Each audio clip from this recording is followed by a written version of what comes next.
عليه الصلاة والسلام صدق الله العظيم وصدق رسوله النبي الكريم ونحن على ذلك لمن الشاهدين والشاكرين والحمد لله رب العالمين۔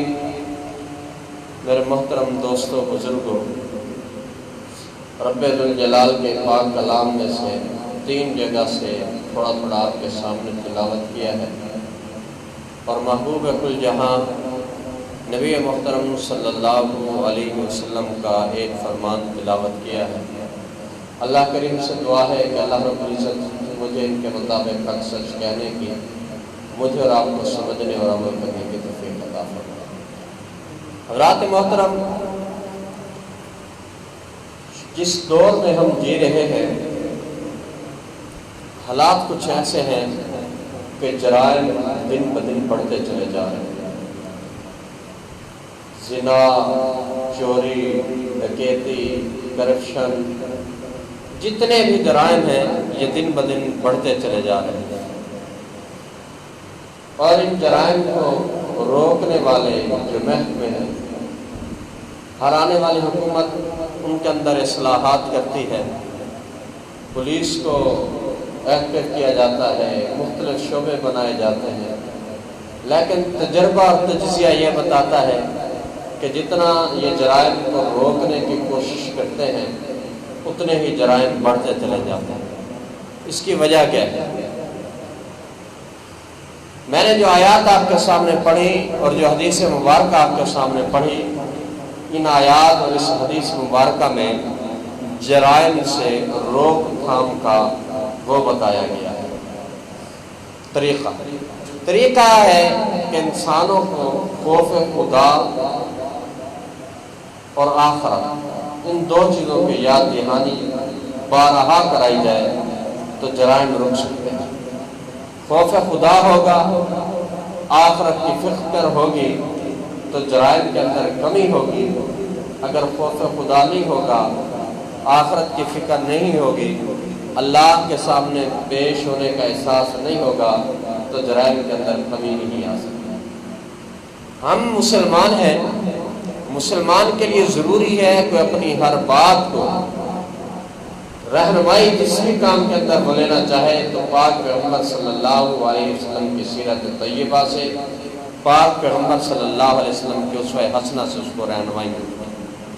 نبی محترم صلی اللہ علیہ وسلم نے جس معاشرے کے اندر یہ دین کی دعوت و تبلیغ کا کام شروع کیا، وہ معاشرہ جرائم کی آماج گاہ تھا۔ وہاں پر ڈکیتی مارنے کو فخر سمجھا جاتا تھا، چوری کو پیشہ سمجھا جاتا تھا، شراب اور زنا کو جوانی کی علامت سمجھا جاتا تھا۔ اس معاشرے کے اندر پاک پیغمبر صلی اللہ علیہ وسلم نے جو عفت، پاک دامنی، حلال کھانے کی ترغیب دی ہے اور چوری، ڈکیتی، حرام کھانے سے منع فرمایا ہے، اس معاشرے کے اندر جو آپ صلی اللہ علیہ وسلم کی تعلیمات سے سدھار آیا ہے، شاید کہ آسمان نے ایسا سدھار اپنی آنکھوں سے کبھی نہ دیکھا۔ آپ ایک چیز کا اندازہ لگا سکتے ہیں، نبی محترم صلی اللہ علیہ وسلم کے پاس قیدی لے آئے۔ ان قیدیوں میں حاتم طئی ایک بڑا مشہور سخی آدمی گزرا ہے زمانہ جاہلیت میں، پاک پیغمبر صلی اللہ علیہ وسلم کے اعلان نبوت سے پہلے اس کی وفات ہو گئی۔ بہت سخی آدمی تھا۔ اس کی بیٹی بھی تھی قیدیوں میں، اور اس بیٹی کے سر پر کوئی دوپٹہ، کوئی چادر، کچھ نہیں تھا۔ جب آپ صلی اللہ علیہ وسلم کے سامنے لائی گئی تو آپ نے اپنی مبارک چادر سیدنا بلال حبشی رضی اللہ تعالیٰ عنہ کو دی، فرمایا جاؤ بلال، اس بچے کا سر اس میری چادر سے ڈھانپ دو۔ حضرت بلال رضی اللہ تعالیٰ عنہ نے عرض کی، یا رسول اللہ صلی اللہ علیہ وسلم، یہ تو کافر کی بیٹی ہوگی۔ زبان نبوت نے مبارک کلمات ارشاد فرمائے، بلال، بیٹی بیٹی ہوتی ہے، وہ کافر کی یا مسلمان کی نہیں ہوتی، بیٹی بیٹی ہوتی ہے۔ اب جب اس کافر سردار کی بیٹی کے سر کو پاک پیغمبر صلی اللہ علیہ وسلم کی چادر مبارک سے ڈھانپا گیا، وہ بچی آئی اور اس نے آپ صلی اللہ علیہ وسلم کے سامنے اپنے والد کی عادات بیان کی، تو آپ نے فرمایا جو تیرے والد کی عادات تھی میں تو انہیں چیزوں کی دعوت دیتا ہوں لوگوں کو۔ آپ نے 2 صحابہ کرام کو بھیجا کہ جاؤ اس کو اس کے قبیلے میں چھوڑ کے۔ اب یہ صحابہ اس لڑکی کو چھوڑ کر جب آئے تو اس لڑکی نے اپنے بھائی کو جس کا نام ہے عدی بن حاتم اس سے کہا کہ میں آپ سے کہتی ہوں آپ ایک بار محمد عربی صلی اللہ علیہ وسلم کے دربار میں جائیں۔ وہ سردار تھا اپنے قبیلے کا، تئی قبیلے کا، اور تئی قبیلے کا پیشہ ہی ڈکیتیاں مارنا تھا، پیشہ تھا، فخر سمجھا جاتا تھا۔ اگر تئی قبیلے کی حدود سے کوئی تجارتی قافلہ صحیح سلامت گزر جاتا تو تئی قبیلہ اس کے جو اپنے لیے توہین سمجھتا تھا کہ یہ قبیلہ یہاں سے گزر گیا اور ہم اس کو ڈکیتی نہیں مار سکے، تو آنے کے لیے تیار نہیں تھا وہ۔ تو اس کی بہن نے کہا بھائی جان جو 2 آدمی مجھے لے کے آئے تھے نا یہ پورا راستہ مجھے محسوس نہیں ہوا کہ یہ انسان تھے یا فرشتے تھے، آنکھ اٹھا کر کے انہوں نے میری طرف نہیں دیکھا۔ بہرحال بہن نے مجبور کیا، یہ عدی بن حاتم نبی اکرم صلی اللہ علیہ وسلم کے دربار میں پیش ہوا۔ آپ کو پتہ چلا کہ اپنے قبیلے کا سردار ہے، آ رہا ہے، تو آپ صلی اللہ علیہ وسلم خود اس کے استقبال کے لیے مسجد نبوی کے دروازے پر تشریف لائے۔ آپ وہاں سے لے گئے، یہ سردار تھا، اس نے اپنے نقطہ نظر سے اپنے زاویے سے دیکھنا تھا۔ اب وہ مسجد نبوی کی دیواروں کو دیکھ رہا ہے، گارے سے بنی ہوئی ہیں اور گارا وہاں سے تھوڑا تھوڑا نیچے گر رہا ہے، چٹائیاں ہیں تو پھٹی پرانی ہے، اور ادھر آپ صلی اللہ علیہ وسلم کی باتیں سن رہا ہے۔ آپ نے فرمایا عدی ایک وقت آئے گا میری حکومت کیسر و کسرا تک پہنچے گی، عدی ایک وقت آئے گا یمن سے ایک عورت سونے سے لدی اونٹ پر بیٹھے گی، وہ بیت اللہ تک جائے گی اور اس کو خدا کے خوف کے سوا کسی کا خوف نہیں ہوگا۔ یہ کہتے ہیں میں نے دل میں جب یہ بات سنی تو میں نے دل میں کہا کیا قبیلہ تئی کے لوگ اس دن مر جائیں گے کہ یہ عورت سونے سے لدی اکیلی ایسے چلی جائے گی؟ آپ صلی اللہ علیہ وسلم نے اس کو دعوت دی، خاموش بیٹھا تھا۔ آپ صلی اللہ علیہ وسلم اپنی جگہ سے اٹھے اور اسے فرمایا میری جگہ پہ بیٹھا۔ آپ صلی اللہ علیہ وسلم کی جگہ پہ بیٹھا، جس چیز کی نسبت نبی کریم صلی اللہ علیہ وسلم سے جڑ جائے وہ چیز دنیا۔ ابھی آپ صلی اللہ علیہ وسلم کی جگہ پہ بیٹھا ہے، تاثیر ایسی ہے بے ساختہ پڑا اشہد اللہ الہ الا اللہ وحدہ لا شریک لہ واشہد ان محمدا عبدہ ورسولہ۔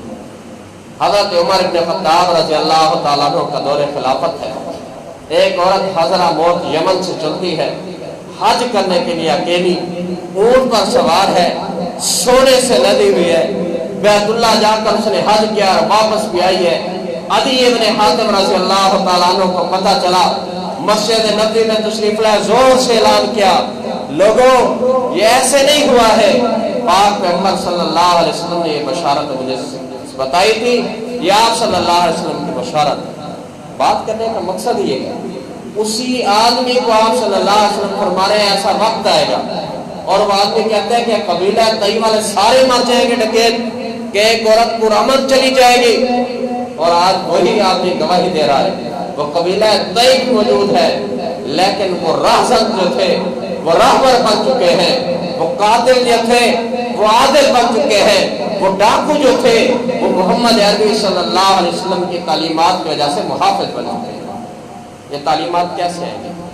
2 چیزیں آپ صلی اللہ علیہ وسلم نے بارہا زور دیا ان چیزوں پر، اللہ کا خوف، تقوی، اور آخرت کی فکر کہ میں نے اللہ کے سامنے پیش ہونا ہے، اس زندگی کا حساب دینا ہے۔ تقوی کسے کہتے ہیں؟ تقوی ہم سمجھتے ہیں تقوی یہ ہے سفید کپڑے ہوں، ایک بڑی سی ٹوپی پگڑی ہو اور پھر داڑھی ہو، ہاتھ میں تسبیح ہو، چاہے کاروبار سود کا کر رہا ہو، یہ تقوی ہے۔ یہ تقوی ہے۔ تقوی اس کیفیت کا نام ہے۔ صحابی رسول ہے، یا رسول اللہ صلی اللہ علیہ وسلم مجھے نصیحت فرمائیے، مختصر فرمائیے، اور ایسی ہو کبھی کسی اور سے پھر نصیحت کی ضرورت نہ پڑے۔ آپ نے فرمایا اتق اللہ حیث ما کنت، جہاں کہیں بھی ہو خوف خدا تیرے دل میں ہو، یہ کیفیت ہو کہ میں اللہ کے سامنے ہوں، اللہ مجھے دیکھ رہا ہے، اللہ کی پکڑ میں ہوں، اللہ پکڑنا چاہے آدھی عذاب دینا چاہے تو دے سکتا ہے، اس کیفیت کا نام تقویٰ۔ اور یہی کیفیت پاک پیغمبر صلی اللہ علیہ وسلم نے صحابہ کرام کے اندر بیدار فرمائی ہے۔ جب انسان کے اندر یہ چیز قوی ہو جائے کہ میرا رب مجھے دیکھ رہا ہے، میرا رب مجھے پکڑنے پہ قادر ہے، میرا رب مجھے سزا دینے پہ قادر ہے، پھر اس سے گناہ سرزد نہیں ہوتا ہے، پھر اس سے جرم نہیں ہوتا ہے۔ جرم ہو بھی جائے انسانیت کے ناطے تو وہ بار بار توبہ کی طرف لوٹتا ہے۔ کیا کیفیت ہے، کیا بات ہے۔ نبی اکرم صلی اللہ علیہ وسلم کا مبارک دور ہے، ایک آدمی سے زنا ہو گیا، مسلمان ہے، ظاہر صحابی۔ ابھی آپ صلی اللہ علیہ وسلم کے پاس آتا ہے، مجھ سے یہ غلطی ہو گئی، آپ منہ موڑ لیتے ہیں۔ یہ دوسری طرف سے آتا ہے، مجھ سے یہ غلطی ہو گئی، آپ منہ موڑ لیتے ہیں۔ یہ پھر آتا ہے، مجھ سے یہ غلطی ہو گئی، آپ منہ موڑ لیتے ہیں۔ یہ پھر آتا ہے، آپ فرماتے ہیں تو پاگل تو نہیں ہے؟ نہیں آپ صلی اللہ علیہ وسلم، میں ہوش و حواس میں ہوں، شادی شدہ ہے، شادی شدہ ہوں۔ فرمایا جاؤ اس کو سنسار کر دو۔ یہ جو اسلامی سزائیں ہیں یہ معاشرے کی بقا کی ضامن ہے۔ قرآن نے کہا ہے وَلَكُمْ فِي الْقِصَاصِ حَيَاةٌ يَا أُولِي الْأَلْبَابِ۔ کوئی بندہ کسی کو جان بوجھ کر قتل کر دے، اسلام کی سزا یہ ہے کہ اس کو قتل کر دو قصاص میں۔ ہاں مقتول کے ورثاء خود راضی ہو جائے، معاف کرنا چاہے، دیت لے لے تو اور بات ہے۔ اب یہ ظاہری طور پر قتل ہو رہا ہے قصاصاً، لیکن قرآن کہتا ہے وَلَكُمْ فِي الْقِصَاصِ حَيَاةٌ يَا أُولِي الْأَلْبَابِ۔ عقل مندو، اس قصاص کے اندر تمہارے لیے زندگی ہے۔ کیسے زندگی ہے؟ قصاص کا خوف نہ ہوتا تو یہ بڑے بڑے وڈیرے روزانہ 2-4 قتل کرا دیتے، جن کے پاس پیسے کی فراوانی ہے، 5-10 لاکھ مقتولوں کے ورثاء کو دیتے جاتے، انہوں نے تو انسانیت ختم کر دینی۔ تو یہ جو خوف جو ہے کہ ہو سکتا ہے کوئی مقتول کا وارث کھڑا ہو جائے اور پھر کیس کی پیروی کرے، وہ کیس اسلامی عدالت میں ہو، آج کی عدالت نہ ہو تو مجھے بھی لٹکنا پڑ سکتا ہے، اس خوف کی وجہ سے یہ قتل و غارت ہو۔ یہ جو اسلام نے سزا مقرر کی ہے زانی کے لیے کہ شادی شدہ ہو تو اس کو سنسار کیا جائے، آپ صلی اللہ علیہ وسلم نے حکم فرما دیا، صحابہ نے سنسار کیا ہے۔ اب یہ بھاگنے لگتے ہیں، صحابہ نے پکڑا، سنسار کر دیا۔ دوسرے دن مسجد نبوی میں کوئی بندہ تبصرہ کر رہا تھا تو اس نے نازیبہ بات۔ اب یہ اس کو سمجھے، ایک جرم ہے، ایک مجرم ہے۔ اسلام جرم سے نفرت سکھلاتا ہے، مجرم سے، مجرم کو راہ راست پہ لاتا ہے۔ جرم کی سزا یہ ہے سنسار کر دیا ہے، مجرم کے ساتھ رویہ یہ ہے، آپ نے فرمایا لا تقولوا لماعز الا خیرا، صحابی کا نام ماعز ہے، فرمایا میرے ماعز کے بارے میں خیر کے سوا کوئی اور کلمات نہیں کہو۔ پھر فرمایا واللہ انہ لقد تاب حسن توبۃ، اس نے ایسی توبہ کی ہے، بہت اچھی توبہ کی ہے، اگر وہ اہل مدینہ پر تقسیم کر دی جائے تو تمام کے تمام اہل مدینہ کی بخشش ہو۔ اب یہ جس عورت کے ساتھ ہوا، یہ مرد تھا نا، اس کا مد مقابل جو عورت تھی فریق زنا والی، وہ آئی، آپ نے منہ کر لیا، پوچھا تو حاملہ تو نہیں ہو گئی؟ حاملہ ہے۔ فرمایا جا بچہ پیدا ہوگا پھر آنا۔ بچہ پیدا ہو گیا، پھر آگے یہ 9 مہینے کا عرصہ۔ آپ نے فرمایا اللہ نے اس بچے کی غذا تیرے اندر رکھا دودھ، بچے کی روٹی کا انتظام ہو جائے پھر آنا۔ وہ 2.5-3 سال بعد پھر آئی، بچے کے ہاتھ میں روٹی کا ٹکڑا ہے، وہ کھا رہا ہے۔ یا رسول اللہ صلی اللہ علیہ وسلم مجھ پر حد جاری کر دیجیے، اس کی روٹی کا انتظام بھی ہوگا۔ میں آپ سے پوچھنا چاہتا ہوں، یہاں مجرم کو 1 منٹ کی مہلت مل جائے، مجرم نہیں ملتا ہے، پھر یہ کون سی چیز ہے جو ایک عورت کو لا رہی ہے، پھر بچہ پیدا ہو گیا 9 مہینے بعد پھر آ رہی ہے، کوئی پولیس نہیں ہے، کوئی اسپیشل فورس نہیں ہے اس کو گرفتار کرنے کے لیے، یہ 3 مہینے 3 سال بعد پھر آ رہی ہے۔ یہ خوف خدا ہے۔ غلطی ہو گئی ہے مجھ سے، حد دنیا میں جاری ہو جائے گی تو آخرت کی سزا سے محفوظ ہو جاؤں گی، آخرت کی سزا سے محفوظ ہو جاؤں گی، آخرت ہمیشہ ہمیشہ کے لیے پکی ہو جائے گی۔ اس چیز کو پیدا کرنے کی ضرورت ہے تو معاشرے کے اندر برائیاں ختم ہو سکتی ہیں۔ جب تک یہ چیز خوف خدا پیدا نہیں ہوتا ہمارے دلوں میں تو ہم ایک حیوانیت کے اندر رہتے ہیں۔ اب دیکھیں یہ میرے وطن عزیز کا واقعہ ہے کہ ایک عورت بیچاری جا رہی ہے، اس کا پیٹرول ختم ہو گیا، 6 سال کے بچے کے ساتھ زیادتی، کہاں کیا ہو رہا ہے؟ ایسے محسوس ہوتا ہے شاید درندے بھی اتنی درندگی نہیں کرتے جتنی کلمہ کے نام پر بنے ہوئے ملک کے اندر وہ کلمہ گو مسلمان کر رہے ہیں۔ کیوں؟ اس لیے کہ خوف خدا ہمارے دلوں سے ختم ہو چکا ہے۔ یہ چیز ختم ہو گئی ہے کہ ہم نے اللہ کو جواب دینا ہے، اللہ کے سامنے پیش ہونا ہے، اور سکھلایا کیا گیا ہمیں؟ حضرت کعب احبار رضی اللہ تعالیٰ عنہ صحابی رسول ہے، تورات کے بہت بڑے عالم تھے، انہوں نے کلمہ پڑھا۔ حضرت عمر رضی اللہ تعالیٰ عنہ کی ان سے بڑی دوستی تھی۔ حضرت عمر رضی اللہ تعالیٰ عنہ نے اپنے زمانہ خلافت کے اندر انہیں اپنا مشیر خاص رکھا۔ حضرت عمر رضی اللہ تعالیٰ عنہ کا دور خلافت ہے، حضرت کعب اور حضرت عمر رضی اللہ تعالیٰ عنہ کٹھے جا رہے ہیں۔ حضرت عمر نے فرمایا کعب تم نے قرآن بھی پڑھا ہے، تورات زبور انجیل بھی پڑھی ہے، مجھے تھوڑا سا بتا دو یہ تقویٰ کس چیز کا نام ہے؟ حضرت کعب فرماتے عمر کبھی ایسی پگڈنڈی پر چھوٹے سے راستے پر سفر کیا جہاں پر کانٹے ہی کانٹے ہوں دونوں طرف؟ حضرت عمر نے کہا جی ہاں کیا ہے۔ فرمایا تو کیسے چلتے ہو؟ فرمایا کپڑے لپیٹ لیتا ہوں، بڑا بچ بچ کے چلتا ہوں کہیں کوئی کانٹا چبھ نہ جائے۔ حضرت کعب نے فرمایا عمر یہی تقویٰ ہے، دنیا کے اندر چلتے ہوئے کھانے میں، پینے میں، رہن سہن میں، بولنے میں، معاشرت میں، معاملات میں، تجارت میں، سیاست میں، معیشت میں اپنے کپڑے لپیٹ کے چلو، کہیں کوئی اللہ کا منع کردہ کام تمہیں چپٹ نہ جائے۔ یہ برائی چپٹنے کے لیے نبی محترم صلی اللہ علیہ وسلم کے دربار میں ایک صحابی آیا کہ یا رسول اللہ صلی اللہ علیہ وسلم ایسا کام بتائیے میں روح زمین پر سب سے بڑا عبادت گزار بن جاؤں، ایسی عبادت اعبد الناس، لوگوں میں سب سے بڑا عبادت گزار بننا چاہتا ہوں۔ آپ نے پتہ اسے کیا جملہ ارشاد فرمایا؟ نہ آپ نے یہ فرمایا ہر وقت نمازیں پڑھا کر، نہ یہ فرمایا تلاوت کیا کر، نہ یہ فرمایا روزے رکھا کر، آپ نے فرمایا اتق المحارم، اللہ نے جن چیزوں سے منع فرمایا ہے ان سے بچ جا۔ اتق المحارم، اللہ کی حرام کردہ چیزوں سے بچ جا، تکن اعبد الناس، لوگوں میں سب سے بڑا عبادت گزار تو بن جائے گا۔ وہ جو مشہور واقعہ ہے حضرت عمر رضی اللہ تعالیٰ عنہ کا دور خلافت ہے، آپ مدینہ منورہ کی گلیوں میں چکر لگا رہے ہیں، ایک گھر سے بولنے کی آواز آئی، ماں اور بیٹی آپس میں بول رہے ہیں۔ ماں کہتی ہے بیٹی دودھ میں پانی ملا دو، بیٹی کہتی ہے اماں آپ کو نہیں پتا امیر المومنین عمر ابن خطاب نے منع فرمایا دودھ میں پانی نہیں ملا۔ ماں کہتی ہے بیٹی تیرا باپ فوت ہو گیا، میں بیوہ ہوں تو یتیم ہے، گزر بسر بڑا مشکل ہے، کون سا عمر اس وقت دیکھ رہا ہے، تھوڑا سا پانی ملا دے کہ کیا ہو جائے گا؟ بیٹی جواب دیتی ہے اماں عمر نہیں دیکھ رہا، عمر کا خدا تو دیکھ رہا۔ یہ تقویٰ ہے۔ صبح ہوتی ہے سیدنا عمر بن خطاب رضی اللہ تعالیٰ عنہ دروازہ کھٹکھٹاتے ہیں، بوڑھی پوچھتی ہے کون؟ اماں عمر بن خطاب ہوں، امیر المومنین میرے دروازے پہ کیسے تشریف لائے؟ اماں حاضر ہوا ہوں اپنے بیٹے کے لیے، آپ کی بیٹی کا رشتہ مانگنے آیا ہوں۔ امیر المومنین مدینہ کے بڑے بڑے امیر گھرانے ہیں، بڑے حسب و نسب والے لوگ ہیں، میں تو غریب بیوہ خاتون ہوں، کوئی میرا حسب و نسب بھی اتنا عالی نہیں ہے، کوئی دولت بھی نہیں ہے میرے پاس، آپ یہاں رشتہ مانگنے؟